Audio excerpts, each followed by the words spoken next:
Salut les baroudeurs, ça fait plaisir de vous retrouver pour cette nouvelle revue de sac à dos un peu spéciale puisqu'on va voir un sac d'élite qui a sa petite réputation à l'international mais pour lequel il existe très peu de revues sur YouTube, y compris dans le milieu anglophone et scandinave. Voilà, j'ai pas dénombré plus de 5 revues de ce sac, et donc c'est très probablement une première française en exclusivité, une petite rareté sur internet que peut-être voilà, des anglophones regarderont traduite par l'IA. Et donc on va prendre le temps d'analyser ce sac sous toutes ses coutures en détail, et puis j'espère que vous l'apprécierez. Alors dans l'univers des sacs militaires, il existe une sous-catégorie, on pourrait dire, plus restreinte des sacs d'élite, constitués essentiellement de sacs de gros litrage, souvent sur clé de portage, et qui sont donc utilisés quasi exclusivement par les unités spéciales partout dans le monde pour des missions de durée prolongée en autonomie. Et donc le Norröna Recon Syncroflex 125 litres fait partie de cette catégorie, puisqu'il s'agit ni plus ni moins que du sac en dotation pour les forces spéciales de l'armée norvégienne, et qui a été conçu selon les recommandations conjointes de l'armée norvégienne et suédoise. Donc il est aussi utilisé par les forces spéciales de l'armée suédoise, et puis il est en dotation aussi pour les chasseurs dans l'armée norvégienne, etc.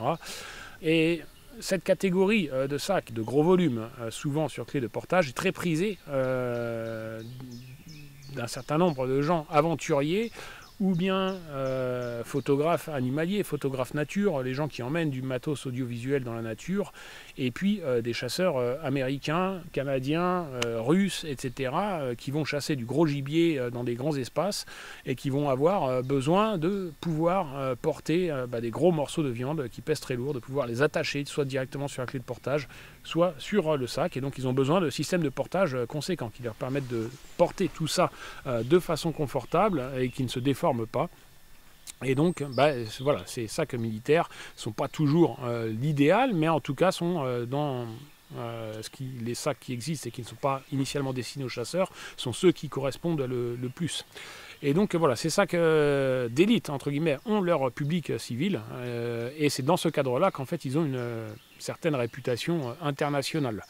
Et donc on peut trouver ainsi, voilà, si vous êtes randonneur, vous connaissez sans doute, randonneur et anglophone, vous connaissez sans doute la plateforme MyTrail, qui est vraiment une plateforme très connue dans le monde de la rando, y compris ultralight. Et donc sur MyTrail, on peut trouver des témoignages de gens qui utilisent le Norröna Recon Syncroflex qu'on va voir dans cette vidéo, dans le cadre de la chasse ou dans le cadre militaire. Et donc on peut trouver différents témoignages de gens qui disent voilà, moi je l'ai testé à 35 kg, moi je l'ai testé à 40 kg, et puis je l'ai vu jusqu'à 58 kg. Donc voilà, c'est un sac qui est connu, pour vous donner une idée un peu de comment il se positionne dans l'univers des sacs à dos. Alors on va commencer par les quelques spécifications techniques générales. C'est un sac qui pèse 4,8 kg et 4,5 kg sans les poches latérales qui sont amovibles. Alors ça peut sembler très lourd, si vous n'êtes pas habitué au sac à clé de portage, c'est un poids qui est hallucinant. En réalité, dans la catégorie des sacs à clé de portage, c'est un poids tout à fait raisonnable, et en réalité, si on compare par exemple au sac d'équipier de l'armée française, ou bien si on compare à la nouvelle version du Bergans Power Frame, il se classe un peu en tête de classement. Il est dans les sacs, il fait partie des sacs les plus légers dans cette catégorie, avec des sacs à clé. Je crois que le sac français pèse peut-être 5,4 kg, quelque chose comme ça. Le Bergans Power Frame à peu près équivalent, peut-être quelques centaines de grammes de moins. Mais avec 4,8 kg, on est dans les sacs à clé les plus légers pour ce litrage-là. Et l'économie de poids a été réalisée essentiellement à deux endroits. On a le tissu qui est du Cordura 600 deniers, il me semble. Alors je dis peut-être une bêtise parce que c'est des spécifications qui ne sont pas précisées sur le site de Norröna, et puis j'ai pas directement trouvé d'infos, mais je vous ferai des comparatifs parce que j'ai apporté d'autres textiles pour vous montrer après dans la suite de la vidéo. Mais il me semble qu'on est sur du Cordura 600 deniers pour l'ensemble du tissu, et peut-être Là c'est un espèce de nylon ripstop pour la cheminée, mais voilà, c'est des textiles qui sont assez fins et assez fragiles comparativement si on compare à Savota qui fait la pub de ses sacs en les traînant derrière une Jeep sur des chemins caillouteux. C'est clair qu'en 600 deniers ça ne tiendra pas le coup, d'autant que, comme on va le voir ensuite, il n'y a pas de passe en molle qui protège le textile. Malgré tout, c'est un textile qui tient sans problème pour passer dans les broussailles, passer dans les branchages, dans les sapins, etc. Il n'y a absolument aucun souci de ce côté-là. Après, c'est vrai qu'il y a un peu moins de ronces en Suède et en Norvège qu'on en a en France.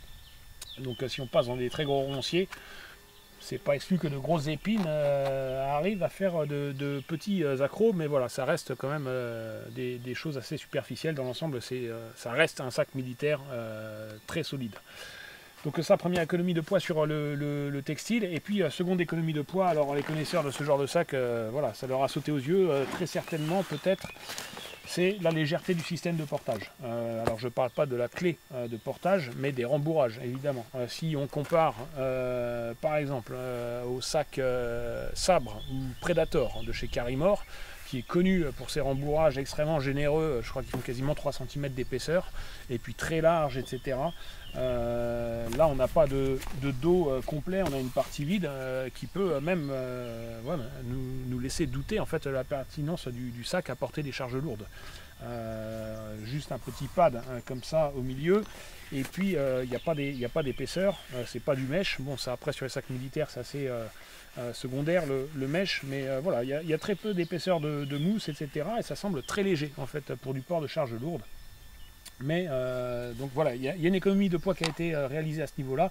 Et ensuite sur le système de portage en lui-même, on en reparlera ensuite plus loin dans la vidéo. Et puis je vous dirai mon expérience par rapport à ça. Alors on a vu le poids, on a vu le textile, maintenant on passe au prix. On va pas y aller par 4 chemins. Avec un sac d'élite, et ben on est dans les prix d'élite, plus c'est lourd, plus c'est cher. Et donc c'est un sac qui en général sur le site de Norrøna coûte à peu près 600 €. Il est vendu aux alentours de 600 €. Ça peut varier, parfois je l'ai vu jusqu'à quasiment 700 €. Donc si vous n'êtes pas habitué à cette catégorie de sac, c'est sûr, vous avez les cheveux dressés sur la tête. Maintenant voilà, il faut savoir que dans cette catégorie de sac, si vous prenez n'importe quel autre sac équivalent, ce sont les prix, parce qu'on n'est pas sur de la grosse production. C'est des productions qui sont faites pour les armées, donc à petit tirage en quelque sorte. Et puis voilà, donc c'est des sacs qui sont chers. Si on prend le modèle de l'armée française, c'est un prix équivalent. Je crois que le Bergens Powerframe est un peu moins cher. Ils ont fait un effort là-dessus où ils sont parvenus voilà, à garder un coût assez bas. Mais c'est toujours des sacs qui sont assez chers. Et puis si on prend des marques américaines dédiées pour la chasse, type Mystery Ranch, etc., là c'est des prix qui peuvent doubler, voire tripler par rapport au prix de ce sac. On trouve très facilement des sacs entre 1000 et 1600 € sur les marques de chasse américaines. Donc là finalement on se retrouve un peu avec un équivalent, et du fait que ça vient de l'armée, etc., on a quand même un sac voilà, qui est finalement dans cette catégorie-là, qui n'est pas en fait un prix excessif. Ensuite, il faut bien avoir en tête, si vous n'êtes pas habitué non plus, que c'est des sacs qu'on garde à vie. C'est pas des sacs, une fois qu'il y a une couture qui se craque, on le laisse traîner 3 ans dans le coin du garage avant de le donner ou de le mettre à la poubelle. C'est un sac, quand il y a un truc qui craque, déjà en général ça craque pas, mais si jamais d'aventure il y a un truc qui craque, en général c'est des trous qui finissent par apparaître à un moment donné, on recoue ou on patch, mais c'est pas un motif en fait de laisser le sac dans un coin du garage. Donc ce genre de sac aussi, c'est un investissement à vie. Donc ça, c'est un truc à prendre en compte.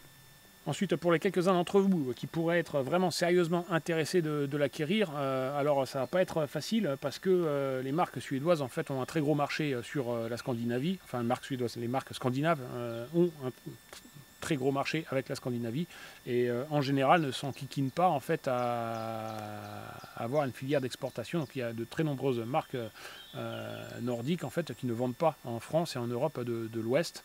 Et donc si vous cherchez ce sac neuf sur des sites, je suis même pas sûr que Norrøna en fait l'expédie. J'ai pas à vérifier, mais je sais que j'ai trouvé des boutiques en Scandinavie en fait qui vendent ce sac, mais lorsque vous le mettez dans le panier et puis que vous voulez vous le faire livrer, la France n'est pas dans les options. Ce qui veut dire que voilà, très souvent il va falloir chercher sur le marché d'occasion. Alors encore une fois, en France c'est même pas la peine de chercher ce sac sur le marché d'occasion.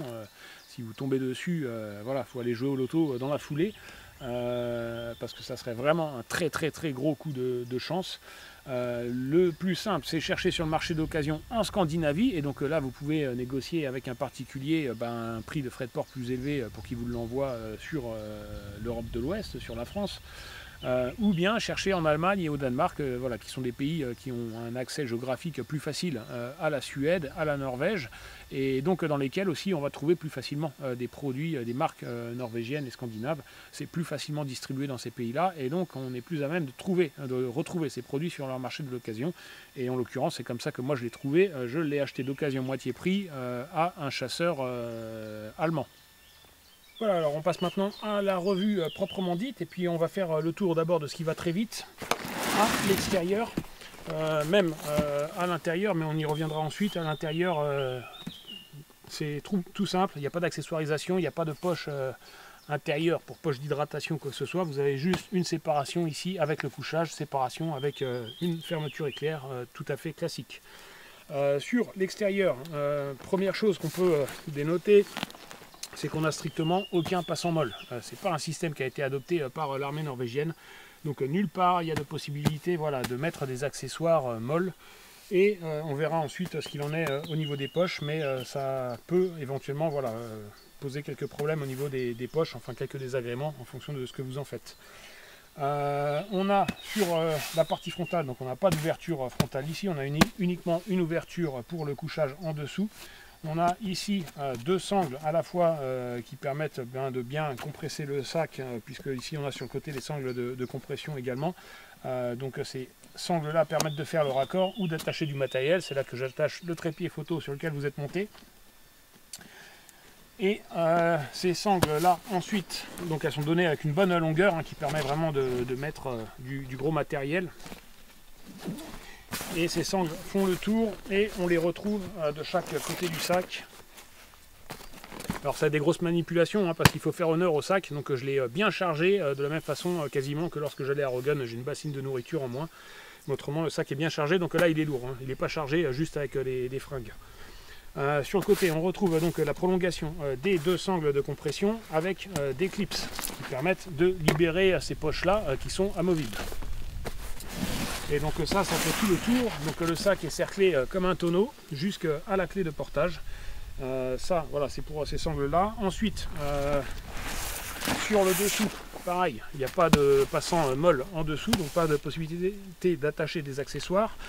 On a ici les deux sangles de compression habituelles pour le système de couchage qui permettent de sécuriser la poche zippée, et pas vraiment de possibilité d'attacher du matériel en dessous. C'est-à-dire que là techniquement, oui, effectivement on peut faire coulisser les sangles qui permettent de compresser le système de couchage, mais en réalité on ne peut pas les faire coulisser d'une façon qui va permettre de sécuriser du matériel en dessous. Alors après, en même temps, ce genre de sac, en général, on n'attache pas de matériel en dessous, parce que quand vous posez le sac, s'il fait 50 kg, en fonction de ce que vous avez mis en dessous, vous risquez de l'exploser, et puis on n'est pas là pour faire du camping, donc voilà, c'est dans le pire des cas, vous pouvez mettre un matelas mousse, mais après il n'y a rien d'autre à y attacher en dessous en général. Le point bémol qu'on peut noter à cet endroit-là, c'est que, alors ils ont mis ici un Cordura, j'imagine au moins du 800, Cordura plus épais, même voire plus que ça. Ouais, là, quand je compare, je vous montrerai ensuite. Enfin voilà, c'est un Cordura très résistant, beaucoup plus que les 600 qu'on a sur le tour. Par contre, il n'y a pas d'induction silicone ou je sais pas quoi, ou polyuréthane à l'extérieur ou à l'intérieur. Donc voilà, il n'y a pas d'étanchéité à ce niveau-là, c'est dommage. Ça aurait été un plus d'avoir au moins sur la base une étanchéité déjà de base. Après, voilà, c'est le genre de sac, tout ce qu'on met dedans, en principe, c'est protégé déjà avec des sacs étanches. Mais voilà, ça aurait pu être un plus de l'avoir déjà d'origine en dessous. Donc ça c'est pour l'extérieur. On a, mais ça j'y reviendrai ensuite, une poignée ici qui permet de manipuler le sac avec une sangle en haut qui permet de faire un poignet. Donc je vais revenir dessus, on va faire le haut. Le haut, on a un haut, tout ce qu'il y a de plus classique, avec une fermeture éclair ici, et donc toujours en double, les fermetures éclair, qui permet de choisir de quel côté on veut ouvrir. Et à l'intérieur, une seconde poche sur le dessus qui permet de venir éventuellement mettre quelques documents ou quelques petites choses, et un petit crochet pour mettre ses clés. Chose qu'on peut noter aussi, toujours important, c'est qu'il y a tout de même un rebord sur la poche qui empêche le matériel de se casser la figure quand on ouvre le zip. Ça c'est un point très important parce que sinon c'est comme ça qu'on perd des trucs sur le terrain. Après, en termes d'ouverture, je vais le tourner dans le bon sens pour que tout ne tombe pas. En termes d'ouverture, on n'est pas sur une ouverture maximum comme vous aviez sur le Bergans Viking, dont je vous avais fait la revue, qui s'ouvrait plus largement sur le dessus, de façon à vraiment avoir une visibilité sur le sac. Ici, il faut quand même aller chercher dedans, et puis on n'a pas vraiment une ouverture complète sur le dessus. En termes de capacité, on est bien quand même. Là, par exemple, j'ai une veste de pluie, et puis voilà, une TDS, une trousse de secours ou trousse de soins, comme vous voulez, et puis un panneau solaire, une petite paire de sandales pour les pauses, et puis voilà, truc d'orientation. Donc il y a de quoi en mettre hein, quand même. C'est pas la poche la plus grosse qu'on ait vue. Celle du Bergans Viking est un peu plus grosse, a plus de contenance. Mais malgré tout, voilà, on peut quand même y ranger du matériel.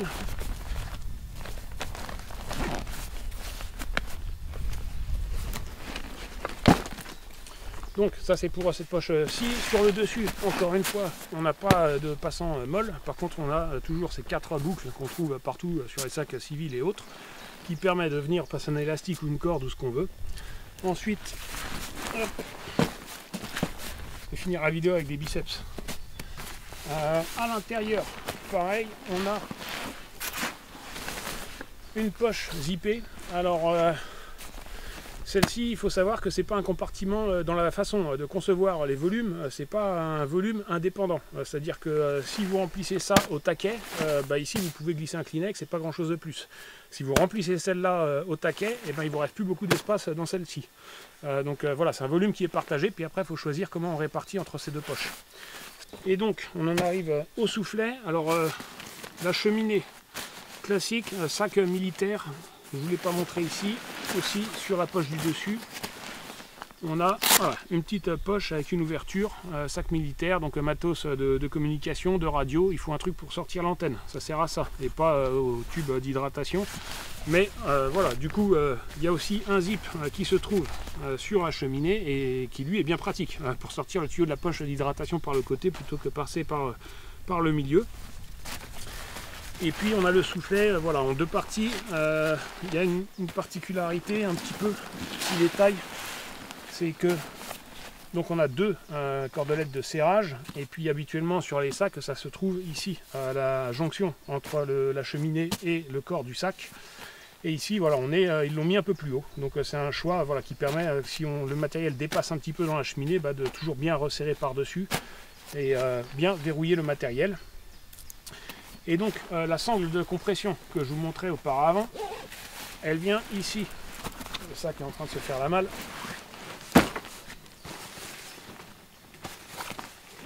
Ici, on a une sangle qui permet voilà, d'attacher la sangle de compression et qui vient constituer, lorsqu'on la détache, une seconde poignée. Détail important pour la cheminée. La capacité de la cheminée fait 5 litres à peu près, donc c'est pas une cheminée de 15 litres voilà, qui fait comme sur les sacs de rando civil 60 extensible 15 en agrandissant la cheminée. Là ça marche pas, le sac est donné pour 125 litres et puis on gagne pas grand chose avec la cheminée. En réalité ça permet juste d'ajuster un peu le contenu. Si on met, voilà, il fait froid et puis on a une polaire ou des fringues un peu grosses sur soi, quand on les met dedans, voilà, ça permet de faire varier ça mais pas beaucoup plus. Pour en revenir à cette sangle de compression qui permet de verrouiller le dessus et qui permet aussi difficilement en fait de verrouiller du matériel parce qu'on a juste une sangle centrale, et ça quand on marche, quand ça se balade un peu, un trépied photo, moi je le vois très bien, ça arrive, ça finit par glisser et par se casser la figure à un moment donné. Donc c'est pas l'idéal pour venir verrouiller du matériel sur le dessus, même si ça reste possible, ça va plutôt être pour verrouiller des vêtements éventuellement. Et quand on la détache, ça nous fait une poignée qui avec celle-ci permet voilà, de manipuler le sac. Et soit quand le sol est propre, voilà, en Scandinavie, quand on est sous des résineux ou sur de la roche en bord de lac, etc., y a pas de, si c'est sec, il n'y a pas de problème à poser le sac sur le système de portage. Après, sinon, avec une bâche de sol ou comme ça, quand on est installé sur le camp le soir, on peut très facilement saisir son sac et le manipuler. Donc ça c'est assez pratique d'avoir pensé à ça, d'avoir fait cette sangle de compression qui peut servir de poignée. Parce que sur ce genre de volume, avec ce genre de charge, on a toujours besoin de poignée. Autrement, voilà, on n'arrive pas à se saisir. Quand le sac est chargé, on n'a rien pour le saisir. Et puis les sangles de compression ne sont pas toujours au bon endroit pour manipuler confortablement le sac. Voilà, on avance. Alors, un petit détail que j'avais peut-être oublié de mentionner lorsque je parlais du dessus du sac, et un détail important. On n'a pas de clips sur le dessus du sac ici comme c'était sur le cas sur le Bergans Viking, donc la partie supérieure ne se détache pas simplement à déclipsant. On peut toujours, mais c'est pas prévu pour, il y a des petites, un petit retour cousu au bout, donc ça passe pas facilement dans les pièces plastiques. Voilà, donc le dessus n'est pas prévu pour être détaché et être utilisé comme un sac indépendant qu'on pourrait utiliser conjointement aux poches latérales. Voilà, donc ça c'est un détail important. Ensuite, deuxième détail que je voulais vous montrer sur le dessus, c'est donc je vous avais parlé de cette petite boucle de sangle à l'intérieur au travers de laquelle on peut faire passer la sangle de compression pour la cheminée. En réalité, dans la pratique, si je mets ça comme ça, le dessus peut quand même coulisser sur la sangle et en pratique ça fonctionne pas. Donc c'était bien une bonne intention de leur part, mais c'est loupé.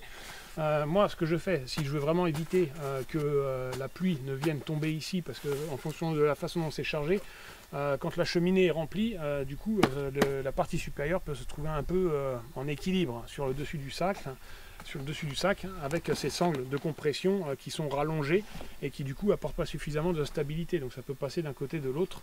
Si c'est pas trop chargé, ce que je fais, c'est que je desserre les sangles de compression ici et je viens ramener tout simplement la poche par dessus la clé de portage et resserrer les sangles de compression en biais par dessus. Et donc là, j'ai plus aucun problème. Ce problème classique qu'on a de la pluie qui tombe et qui vient dans le cou là sur l'arrière du sac, remplir la cheminée et tremper l'intérieur du sac, n'existe pas. Voilà, quand le sac n'est pas chargé à bloc et que le dessus du sac n'est pas en équilibre au-dessus, on peut venir serrer le dessus du sac par-dessus et donc ça résout ce problème de façon très très efficace. Donc j'adore faire le mettre dans cette configuration là. Et on passe maintenant à une partie importante de cette revue, les poches latérales. Et j'ai beaucoup de choses à en dire, donc j'espère que je ne vais rien oublier. Alors, Norrøna a fait le choix que j'adore, comme d'autres marques nordiques type Fjällräven, etc., de mettre des zips qui soient uniquement descendants d'un côté et pas de l'autre, mais qui descendent complètement. À la différence, par exemple, de chez Bergans, où on a les poches latérales dont le zip en fait est réparti à 50% entre guillemets, voilà, de façon égale d'un côté et de l'autre. Donc c'est une ouverture par le dessus qui est large, mais ouverture par le dessus. Et on ne peut pas ouvrir complètement un côté. Et donc là, Norrøna a fait le même choix qu'on retrouve sur les sacs certains sacs de Fjällräven, d'avoir un zip qui descend complètement sur un côté et pas de l'autre. Et donc ça, j'en suis très fan et c'est vraiment un truc super parce que là, on a deux fermetures éclair. Donc quand on les a dans cette position, on peut choisir simplement d'ouvrir le dessus si on a mis une bouteille d'eau et puis de sortir sa bouteille d'eau. Ou bien, comme ça se passe, et c'est la raison pour laquelle moi j'en suis fan, c'est quand on est en train de randonner et puis on arrive, on pose son sac contre un arbre ou contre un rocher ou quoi que ce soit, on n'a pas besoin d'en faire le tour, de le décoller, d'ouvrir le zip sur l'avant du sac pour sortir ses affaires, rezipper pour ne pas perdre les affaires quand on a posé le sac plus ou moins à plat, et puis ensuite de revenir sur le devant du sac pour s'installer. C'est un copain là. Et donc vraiment l'aboutissement de ça, c'est qu'en fait lorsque vous êtes sur une grosse aventure en train de marcher et puis dans la pampa, ce genre de sac, vous arrivez, vous le posez à plat par terre et vous vous asseyez dessus. Sac militaire de cette catégorie-là, c'est un truc assez classique.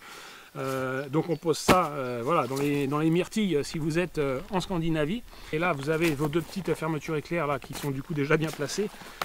Et puis vous ouvrez simplement une fermeture éclair et là vous attrapez le BRS 3000, vous attrapez la bouteille de gaz, vous attrapez votre gamelle et puis c'est parti, vous faites un café. Et là, il n'y a rien qui tombe. C'est-à-dire que vous asseyez sur le sac, vous avez la poche comme une poche banane qui est ouverte sur le côté du sac entre vos jambes, vous attrapez vos petites affaires, il n'y a rien qui tombe, vous ne perdez pas de matériel et puis vous avez tout le nécessaire pour faire une pause en fait. Alors on continue parce que j'en ai pas fini avec ces poches latérales. Il y a ce super avantage que je viens de vous montrer sur l'utilisation des poches latérales. Cet avantage ne s'arrête pas là puisqu'ils n'ont pas été bêtes chez Norrøna puisque les poches se dézippent pour former un day pack, ces poches en fait elles sont intervertibles, ce qui veut dire que celle de gauche vous pouvez la zipper à droite, celle de droite la zipper à gauche, et si vous n'aimez pas avoir les zips de ce côté là, côté portage, je sais qu'il y a des gens qui n'aiment pas ça, et vous pouvez les avoir de l'autre côté. Et donc quand vous arrivez, si vous aimez bien, par exemple, si vous êtes plutôt du genre à mettre votre sac à plat dans ce sens-là pour accéder à votre couchage, ouvrir ici, accéder à la poche intérieure ici, etc. Vous pouvez avoir les zips sur le dessus de la même façon et du coup utiliser votre sac comme une armoire sans risquer que les choses se barrent des poches et tombent par terre et que vous les perdiez dans les hautes herbes. Donc voilà, le même avantage, mais de l'autre côté du fait que les poches sont intervertibles. Et maintenant on va passer sur des points qui intéressent plus les militaires ou paramilitaires. Quand on dézippe les poches, premier point, alors voilà, comme je disais en début, on n'a pas de passant molle ici. Et à ma connaissance, j'ai vérifié sur le site de Norrøna, à ce jour, ils ne vendent pas de panneaux comme ça se fait pour le Carimor Predator ou autre, ou chez Bergans aussi, ou peut-être Berghaus aussi qui fait ça. Berghaus, non, je ne crois pas, sur le Centurio et tout ça. Mais ils vendent pas de panneau à zip qui vient remplacer cette poche latérale et sur lequel se trouvent des passants molles pour pouvoir attacher son matériel. Donc en fait, voilà, on peut dézipper ça, mais en fait, on ne peut pas avoir la polyvalence en fait des molles. Donc ça serait vraiment un truc à améliorer de la part de Norrøna.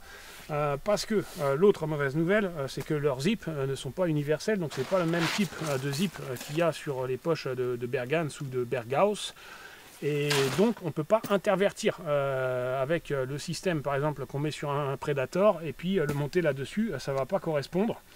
D'autant plus que, et là on en arrive ensuite à un autre point, la contenance de ces poches, et ça c'est un point noir de ce sac, parce qu'il n'est pas exempt de points noirs ou de défauts. C'est l'un des défauts de ce sac. La contenance de ces poches est trop petite comparativement à ces poches là, c'est pour ça que je les ai amenées, je vais vous faire le comparatif.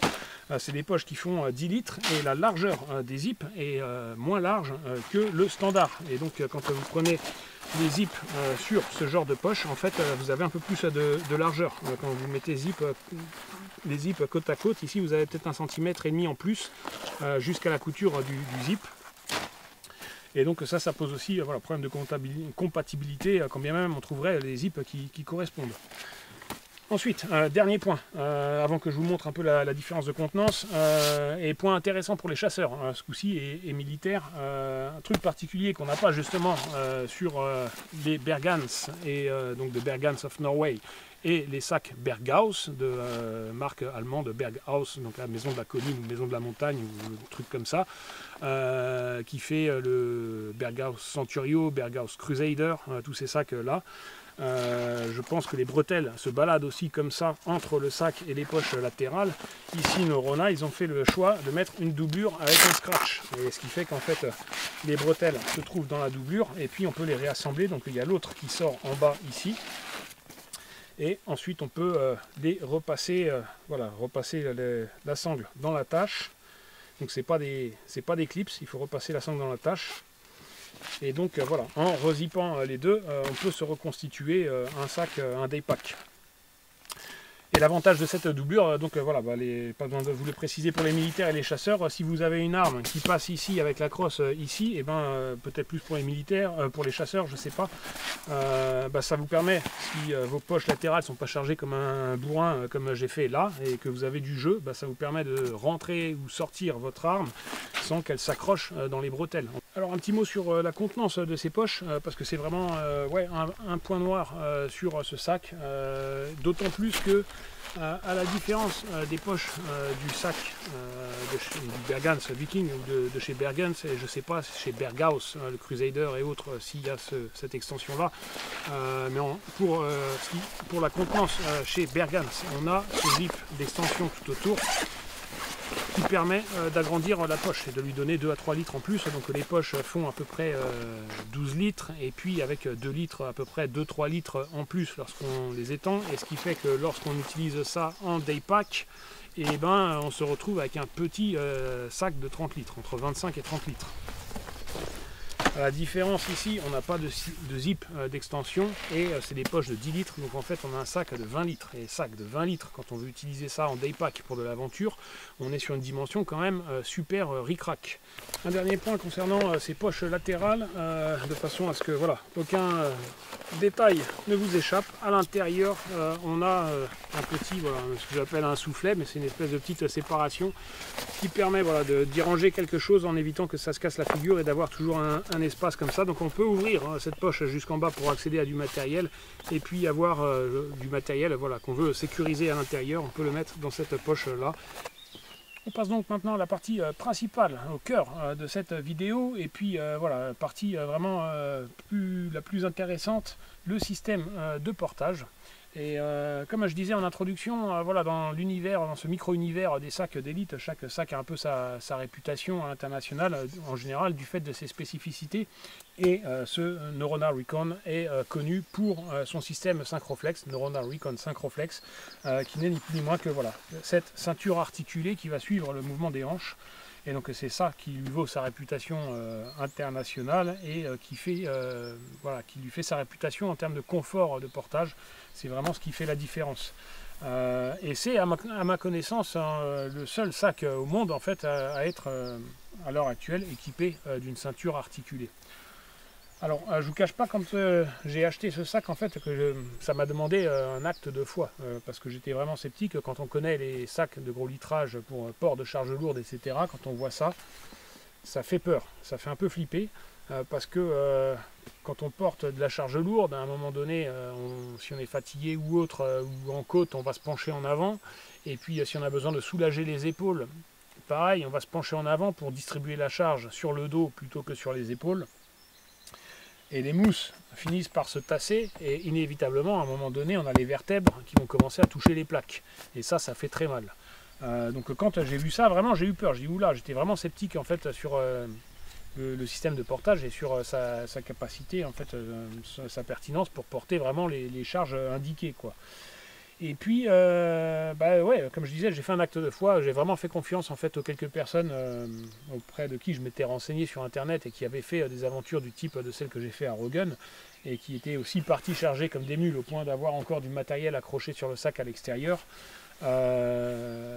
Et en fin de compte ça l'a fait parce que de prime abord voilà, on est sur des mousses qui sont très fines qui font peur quoi, qui semblent pas, et puis même au niveau de la sonorité ça fait un peu cheap, et la ceinture c'est un peu brinque-ballon.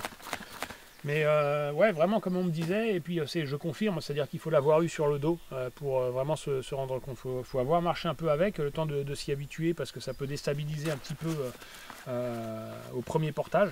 Voilà, on peut avoir une sensation, une impression d'instabilité tout au début, les premières heures de marche ou les premiers jours de marche, le temps de vraiment s'habituer, puis de réaliser que le sac ne se casse pas la gueule. Mais au bout du compte, en fait, ça fait vraiment une très grosse différence.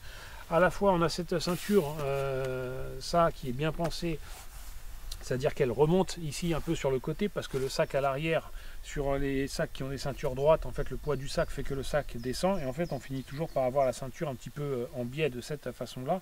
Et donc là, ils l'ont déjà prévu d'avance, qu'on a en fait les pads à l'arrière qui viennent vraiment sur l'os, et puis les ceintures qui, voilà, ergonomiquement remontent légèrement un petit peu sur les hanches. Donc ça, déjà, c'est bien fait. Et puis, avec le fait que ça bouge, ça vient vraiment suivre le mouvement des hanches au niveau des os dans le dos, ici. Et donc ça implique aussi en fait en termes de biomécanique que c'est un sac qui se porte haut. Moi personnellement, avant d'avoir ce sac, je suis plutôt du genre à porter les sacs très bas, voire mi-fesses, et de façon à abaisser mon centre de gravité au maximum. J'aime bien voilà, avoir les sacs assez bas. Et puis ce sac-là, en réalité, si on le porte trop bas, en fait, il va perdre en efficacité. C'est-à-dire que la ceinture ne va plus bouger autant. Il faut vraiment avoir ces parties de la ceinture au niveau, chercher, je ne sais pas, dans la prolongation des crêtes iliaques, je crois que ça s'appelle, chercher la prolongation au niveau du dos. Et il faut avoir ces pads de mousse sur ces prolongations. Parce que c'est ces prolongations en fait, qui montent et qui descendent dans le corps quand on est en train de marcher. Et donc c'est là, dès qu'on a le sac vachement haut, et ce qui veut dire que moi j'ai la ceinture en fait au niveau du nombril, j'ai pas la ceinture au niveau de la taille. Et c'est là où en fait on va ressentir quand on marche que d'un coup, hop, la ceinture commence à s'articuler et où on va commencer à percevoir qu'en fait le corps est libre de ses mouvements de marche à la différence d'un autre sac. C'est là où on commence vraiment à conscientiser la différence et où on ressent qu'en fait du coup Il est revenu mon copain là. C'est là où on commence à réaliser qu'en fait on est en train d'économiser énormément d'énergie de cette façon-là et que avec un sac standard en fait on a une dépense énergétique énorme à se battre contre le système de portage du sac, contre la ceinture en tout cas lorsqu'on l'a clipsé, parce que du coup la tension, la pression autour du corps à la ceinture en fait va freiner, va faire barrage en fait au mouvement des os du squelette à l'intérieur du corps. On a donc, et ça c'est aussi une particularité sur les sacs militaires de ce litrage, c'est pas toujours le cas, mais là ils ont conservé en fait un système de réglage dorsal qu'on peut adapter en fait à notre taille. Et donc ici on a des inscriptions qui indiquent notre taille, et donc là il est réglé sur 180, alors ça va de 5 cm en 5 cm, et puis on a tout simplement très facilement ce petit bouton rouge qu'on peut pousser, et on peut faire coulisser tout simplement les bretelles pour adapter ça à la longueur de notre dos. Et donc voilà, moi je reviens sur 180 puisque je fais 1m82, et puis voilà, ça vient se verrouiller et on a des petits trous dans lesquels voilà, il y a des loquets qui viennent se verrouiller, et donc tout ça c'est en aluminium et donc bien costaud. Et donc ça mérite d'être noté, parce que c'est pas sur les sacs militaires, etc. Trouver un système comme ça, c'est pas systématique, et puis qu'il soit aussi facile. Très souvent, on peut avoir des réglages, mais ça va être des sangles qu'il faut aller chercher derrière, etc. Là, vraiment, le sac s'adapte d'une personne à l'autre en 30 secondes. Alors je vous ai dit qu'on examinerait ce sac sous toutes ses coutures. Et bien maintenant qu'on a vu un peu le système de portage, c'est un sac à clé, et l'intérêt d'une clé c'est de pouvoir être désolidarisé du sac afin de porter d'autres charges. En l'occurrence, moi ce qui m'intéresse pour mes aventures éventuellement, c'est de pouvoir donc désolidariser la clé de façon à porter mon canoë. Donc je peux replier, remballer mon canoë, le mettre dans son sac, et puis passer une montagne, désolidariser la clé, laisser ce sac-là planqué dans un buisson, et puis revenir ensuite attacher mon canoë sur la clé de portage de façon à repasser la montagne confortablement. Ça fait faire des allers-retours, mais c'est un truc classique sur ce genre d'aventure, et ça permet de passer du matériel très confortablement dans du bivouac bushcraft, etc. Ça permet, si on a une clé de portage qui se démonte très facilement, par exemple d'aller faire une corvée de bois un peu à distance, et puis d'attacher son fagot de bois sur la clé de portage, notamment si on prend la clé Tatonka ou même la clé de l'armée française qui ont des pièces, une partie en dessous qui revient sous le sac. Ça permet d'y mettre un jerrycan par exemple, ou bien d'y mettre un tas de bois et puis de transporter ça facilement. Ça c'est un point que je ne vous ai pas mentionné, mais en l'occurrence, vous l'aviez vu au début de la vidéo sur le dessous du sac. À la différence de nombreuses clés de portage, cette clé-ci n'a pas de partie aluminium qui revient sous le sac pour stabiliser le sac. Ça c'est un point très important, parce que dans son état actuel, qui est l'état dans lequel on l'a quand on l'achète, ces barres de la clé de portage en fait dépassent un petit peu du dessous du sac. Je ne sais pas, il faudrait que je me mette dans un angle où vous puissiez voir ça comme il faut. Mais voilà, ça dépasse un petit peu, et donc c'est pour ça que là en fait ça tombe bien que là l'espèce de table où je suis est inclinée, parce que du coup lorsque je mets la clé sur le devant, ça compense, et puis le sac tient tout seul. Par contre, si je suis sur du plat, c'est l'un des problèmes de ce sac. Lorsque le sol est bien plat, il va avoir tendance à se casser la figure comme ça, parce qu'il va toujours pencher du fait de ça. Ça c'est un détail vraiment important à mentionner. Ensuite, par rapport aux soudures et la façon dont la clé est montée, c'est quelque chose que je vais vous remontrer ensuite plus en détail. Il y a quand même une possibilité en fait de recouper ces barres pour les raccourcir, et donc de retrouver et récupérer de la stabilité au niveau du dessous du sac. Autrement, c'est vrai que quand on l'a au départ, les premières fois, c'est difficile de le faire tenir debout. Et donc, comme je vous disais, on va l'analyser sous toutes ses coutures, et donc l'intérêt d'une clé de portage, c'est de pouvoir la désolidariser pour transporter d'autres charges. Et bien c'est ce qu'on va faire ici, et puis ça me permettra de vous montrer la clé de portage sous toutes ses coutures de façon rapprochée. À la différence des sacs à clé habituels, le système le plus courant, on a un espèce de manchon, donc le sac, il y a un espèce de manchon en cuir ou en PVC en haut qui vient s'enquiller sur le dessus de chaque côté et qui retient la charge. Et puis le long des tubes, ensuite on a des petites sangles à scratch qui viennent, ou bien avec des boucles qui permettent de solidariser le corps du sac avec la clé de portage pour que ça ne soit pas brinque-ballant d'un côté et de l'autre. Ici le système est différent, alors on n'a pas ces manchons mais on a tout de même l'équivalent, cette grosse sangle en haut qui vient passer avec celle juste en dessous ici qui viennent s'enquiller par le dessus sur l'extrémité de la clé. Mais tout le long on a vraiment un système différent qui vient vraiment solidariser, qui vient vraiment souder en fait la clé de portage au sac. Et c'est ce qui fait son confort aussi lors du portage, parce qu'il n'y a absolument aucun mouvement en fait du sac indépendant de la clé.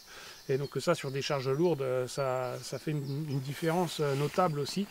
Le choix en fait des profils aluminium, ils ont fait un choix particulier sur les profils aluminium. Donc ils ont des profils aluminium avec une rainure et il y a une espèce d'ourlet le long de ce sac qui vient se glisser dans la rainure.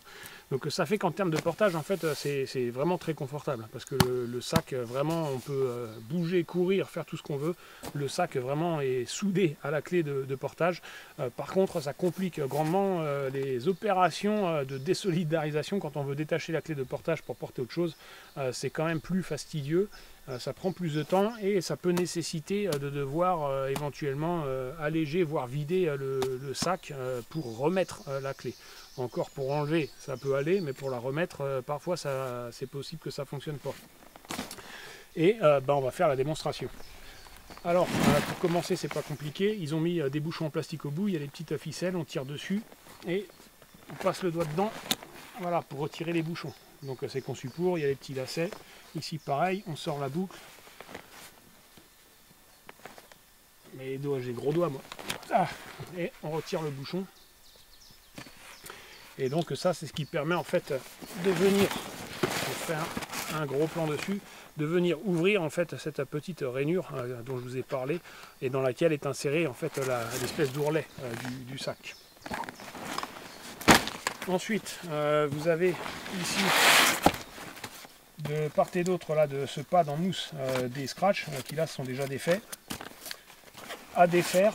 Et puis ici au niveau de la ceinture, il y a les sangles de rappel de charge à défaire, puisqu'elles sont attachées non pas à la clé mais au sac et puis à la ceinture.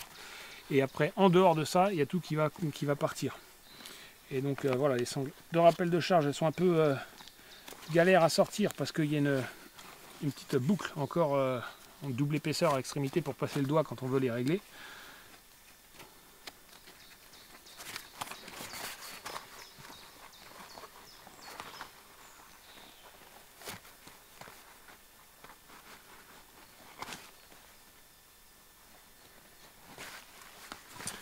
Et une fois que ça c'est fait, ça je vais mettre dans la poche pour ne pas les perdre. En théorie, il n'y a plus qu'à tirer.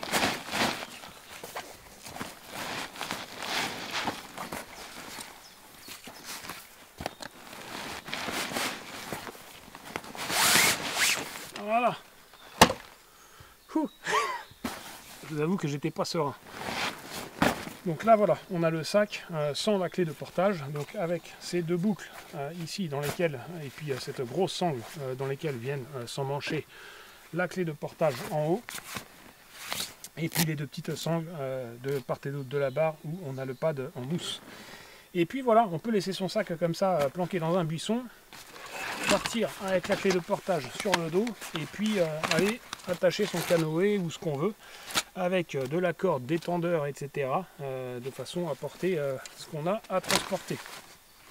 Bien, j'ai une coupure de batterie, je ne sais plus où j'en étais, donc je reprends du début sur la clé de portage. Maintenant qu'elle est désolidarisée, on va pouvoir l'analyser plus en détail. Donc déjà, ça me permet de vous faire une vue rapprochée des profils aluminium qui sont utilisés. Et donc voilà, on a des profils qui sont plats, ce qui n'est pas du tout commun sur des clés de portage. Et des profils qui sont courbés aussi pour suivre la forme épouser la forme du corps. Et donc là, voilà, c'est embêtant parce que j'ai vraiment le soleil dans les yeux, ça tape fort, j'y vois rien du tout de ce que je suis en train de vous filmer.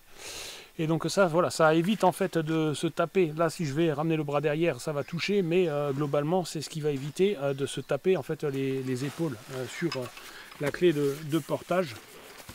Et c'est des formes, voilà, des courbes qui sont un peu plus ergonomiques en fait que les simples pliures habituelles qu'on peut trouver sur les clés de portage classiques tubulaires. Donc il y a vraiment eu un travail de fait, un très bon travail de fait sur la clé de portage. Concernant la partie basse dont je vous parlais tout à l'heure, qui empêche voilà, de trouver une bonne stabilité du sac lorsqu'on le pose au sol, ici ça permet de voir plus près que voilà, si on veut couper un bout de ce tube pour le raccourcir et trouver de la stabilité, il n'y a pas de problème, les soudures démarrent au-dessus et donc il n'y a rien à l'intérieur. Ici on peut enlever 1 ou 2 cm au besoin. Donc ça c'est un point aussi. Après il y a cette partie centrale au milieu, voilà, il va falloir quand même, à mon avis, il y a cette longueur du coup pour protéger cette partie là. Mais je pense que voilà, on peut sans problème arriver plus ou moins au même niveau et puis tenter de raccourcir ça sans que ça vienne endommager cette partie là, dans la mesure où on fait attention aussi quand on le pose, et puis d'autant plus quand on pose le sac. On a plutôt tendance à le poser par la partie extérieure que par la partie clé de portage. Que dire, le système voilà, de réglage, hein, je peux vous le montrer cette fois-ci de façon plus rapprochée, le système de réglage pour les bretelles. J'y vois rien, je vous regarde dans les trous de la clé de portage là, donc on a des petits trous avec ce bouton de réglage qui permet de faire venir coulisser, et vous pouvez les revoir derrière. Donc on a de nouveau ces petits trous, ces petites boules là, où je ne sais pas comment ça s'appelle là, qui viennent s'enquiller, hop, rentrer dans les trous pour verrouiller les bretelles. Que dire d'autre ensuite? Ah oui, donc là aussi on voit cette plaque, ça c'est toujours un point important pour moi, et qui a priori, dont a priori je suis pas fan, c'est quand les bretelles sont attachées au centre, parce que sur les sacs habituels ça finit toujours par brinque-baller comme ça d'un côté de l'autre, et donc moi j'aime bien avoir des bretelles qui sont attachées d'un côté et de l'autre, et je trouve que moi ça m'apporte vraiment une stabilité qui m'apporte pas mal de confort sur le terrain. Et donc ici, malgré qu'on ait une attache, voilà, un réglage central de la hauteur des bretelles, derrière on trouve tout de même une plaque rigide sur laquelle les bretelles sont attachées indépendamment l'une de l'autre. Donc on a quand même une certaine stabilité au niveau des épaules comme ça, et le sac n'est pas en train de se balader d'un côté de l'autre de cette façon-là. Et sur cette plaque, on trouve 2 gros scratchs qui permettent de désolidariser les bretelles et donc potentiellement de les changer si on veut. Après, à savoir que sur le site de Neurona, c'est pas comme chez Savota. Chez Savota, on peut acheter la clé de portage et puis les bretelles et puis la ceinture, on peut tout acheter séparément. Chez Neurona, il n'y a rien du tout de séparé. On achète le sac où il n'y a rien. Donc ça, après, c'est voilà. À la limite, si on veut se coudre soi-même ces bretelles, ben voilà, on peut venir remplacer les bretelles d'origine et puis s'en fabriquer soi-même avec plus de rembourrage si on a envie, ou bien plus d'accessoirisation. C'est une solution notamment qui peut être intéressante pour les ceintures, si on veut rajouter une ceinture avec des poches et ce genre de choses. Ensuite, bah, du coup, on va pouvoir passer à avoir une vue plus rapprochée de ce fameux système Synchroflex. Et donc, quand on écarte un peu, ici on peut voir la façon, hop, dont c'est attaché. Et donc voilà, on a une plaque en plastique avec 2 boulons qui font, c'est du diamètre 6 mm. Et donc une fente dans le plastique sur la partie basse ici, j'ai pas pris le bon doigt là, voilà, et qui permet voilà, de venir articuler la ceinture. Et donc on le voit à l'arrière ici de nouveau, on a cette ouverture là qui permet de faire pivoter la ceinture. Mais ce qui veut dire que en fait, si vous portez 50 ou 60 kg, si vous êtes chasseur ou militaire, que vous portez 50 ou 60 kg, qu'à un moment donné vous avez trop mal aux épaules et puis vous décidez de tout mettre sur la ceinture et puis de délester les épaules, donner du mou sur les bretelles, ça veut dire qu'à un moment donné vous avez 50 ou 60 kg qui va reposer en réalité, qui va tenir juste avec une plaque plastique et un boulon de 6 qui passe au travers d'une plaque plastique. Je ne vais pas lui casser du sucre sur le dos, alors qu'il n'y a absolument aucun témoignage en ce sens, mais dans la théorie, voilà, si vous êtes dans le cercle arctique ou dans des coins où il fait très froid, plastique, après c'est la science, plastique ça devient plus cassant, les métaux, tout devient plus cassant avec le froid, et donc on pourrait imaginer que ce plastique vienne à fissurer et puis que vous retrouviez sans ceinture pour porter le sac, tout simplement. Maintenant, je le redis, il y a aucun, en tout cas je n'ai trouvé aucun témoignage en ce sens, et les gens, voilà, c'est un sac scandinave, c'est un sac norvégien, utilisé par l'armée norvégienne dans les pays, dans le cercle arctique, etc. Donc si ça avait dû arriver, ça serait arrivé. Donc a priori, voilà, c'est théoriquement, on peut imaginer que ça puisse être un problème. En pratique, a priori, ça ne le sera pas. Et enfin, de la même façon que pour les bretelles qu'on peut changer, donc ici, c'est le même système. On a les pads des ceintures qui sont glissés en fait sur ces plaques plastiques et qui sont solidarisées. Donc tout le long, c'est un scratch entre les pads de la ceinture et ce plastique jusqu'à l'extrémité. Donc on peut ensuite sortir voilà, la ceinture de serrage, on peut la sortir de la boucle du pad et puis désolidariser le tout. Donc en fait, ouais, théoriquement, tout peut être remplacé et tout peut être refait maison si on veut se refaire des trucs, je sais pas, avec plus de mousse, ou si on veut mettre du mèche, ou si on veut rajouter des poches, ceinture, etc. Ça, c'est des bricolages du coup qui sont très accessibles en fait. Par exemple, refaire les ceintures, voilà, c'est juste une machine à coudre toute simple, un peu de tissu, de la mousse, etc. et puis du scratch. On reprend les mesures au niveau du scratch là-dessus et puis ça se fait très facilement. Donc ça, c'est voilà, truc intéressant pour ceux qui aiment bien bricoler eux-mêmes, surtout en général quand on a une clé de portage, etc. On aime bien la bricoler un peu. Donc voilà, ça fait partie des possibilités. Alors, on arrive doucement au bout de cette vidéo, on y est presque, et puis cette fois-ci on va passer au truc qui fâche un peu. J'ai pas prévu le coup, donc ça se trouve ça marche, ça se trouve ça marche pas. Le réassemblage, là c'est la partie plus difficile puisque c'est pas une structure tubulaire, il faut réinsérer tout ça, et donc le problème naturel qui se pose, vous l'avez compris, c'est qu'en fonction de comment on a chargé le sac, etc., tout ça, ça va venir faire de la pression qui va venir gêner le fait de réinsérer la clé de portage sur ces petits bourrelets là, je sais pas comment on appelle ça. Et voilà, ça c'est le truc qui fâche un peu parce que ça veut dire que quand on est dans la verte en train de faire une grosse aventure, peut-être qu'en fait il faut décharger notre sac. Alors le décharger, vous allez voir, j'ai le gros sac étanche dedans, donc c'est pas forcément un souci. En réalité, j'ouvre le bout, je le mets à l'envers, j'attrape ici, je tire et puis je récupère ce sac là, et puis tout ce que j'ai à l'intérieur est toujours à l'abri, même si je suis dans les intempéries, le vent, etc. Il n'y a rien qui va se balader, je perds rien. Mais par contre après, une fois que ça c'est réassemblé sur la clé de portage pour remettre mon sac étanche là-dedans, là c'est beaucoup plus compliqué et ça peut éventuellement m'obliger, voilà, à ressortir une partie du matériel, voilà, mettre ça sous un tarp ou se débrouiller sur le terrain de façon à pouvoir reconstituer le sac prêt à partir. Donc en fonction, voilà, de la facilité qu'on a, de la situation et de la facilité qu'on a à remettre la clé de portage, ça peut causer quelques soucis tout de même sur le terrain.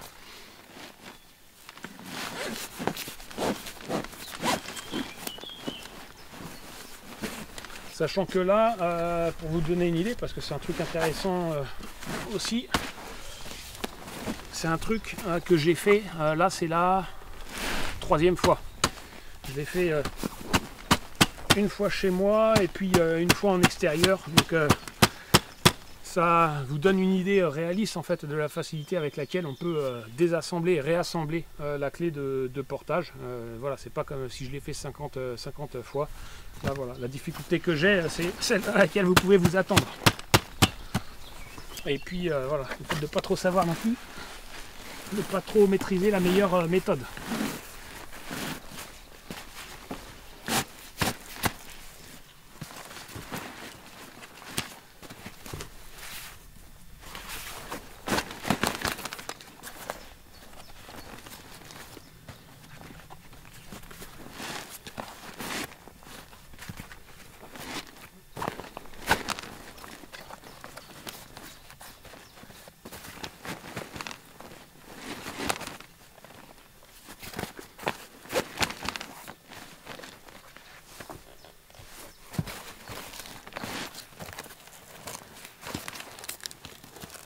Hop, on met les petits scratchs ici.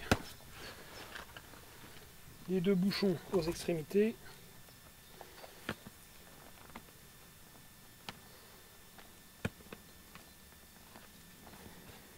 Il ne peut pas rentrer, celui-là, il y a un sens. Là, il y a un sens sur les bouchons. Il y a un à gauche, un à droite. Et on repasse les sangles de rappel de charge. Somme toute, ça se fait assez rapidement. Hein. C'est Là après, comme je disais, le sac il est bien chargé, mais il me manque encore une bassine d'alimentation par rapport à ce que j'avais à Roggen. Il me manque le kit de réparation du canoë. Donc j'étais quand même, le sac était beaucoup plus tassé à Roggen. Et c'est ça la crainte. S'il est trop tassé, à un moment donné, ouais, il se peut que ça soit problématique pour remettre la clé de portage en place. Voilà, enfin on est arrivé au bout de cette vidéo finalement. Bravo d'être arrivé ici, merci aussi d'être arrivé ici. Et puis j'imagine qu'après une revue aussi détaillée, vous n'aurez pas beaucoup de questions, donc ça, pas beaucoup de commentaires à me faire, mais malgré tout, voilà, c'était beaucoup de travail. Donc laissez-moi des commentaires pour m'encourager et me soutenir, parce que ça a été, je vous le confie, l'une des vidéos, je pense, les plus fastidieuses de la chaîne, non pas spécifiquement aujourd'hui, mais disons qu'elle m'a demandé plusieurs tentatives. Une première fois où le vent était tel que je ne suis pas parvenu à faire la vidéo, mais bon, du coup j'ai fait le déplacement et j'y ai passé du temps. Et puis une seconde fois où exactement à ce même endroit, j'y ai passé la journée entière à tenter de filmer chaque séquence entre deux averses. Et en principe, si ça ne rallonge pas trop la vidéo, les images animalières que vous avez vues interposées entre les différentes parties de cette vidéo, eh bien, sont les images que j'avais derrière la caméra en filmant, en tentant de filmer ces séquences lors de cette tentative de vidéo. Donc c'est dans le champ qui se trouve juste ici que les animaux sont passés alors que j'étais en train de causer à voix haute. Donc c'était Disneyland, et puis de très beaux moments. J'étais très heureux de voir une biche ou un chevreuil en même temps que des marcassins. C'est une chose très rare quand on n'est pas planqué dans un affût sur un site connu pour voilà, le trafic animalier, entre guillemets. Les voir par hasard comme ça. Alors je sais qu'il y a toujours des animaux qui passent un peu par là. C'était pas la première fois que je voyais des marcassins, mais je m'attendais vraiment pas voilà, à avoir cette chance là. Donc c'était vraiment superbe. J'espère que ça vous a plu, et puis je vous dis à une prochaine. Ciao.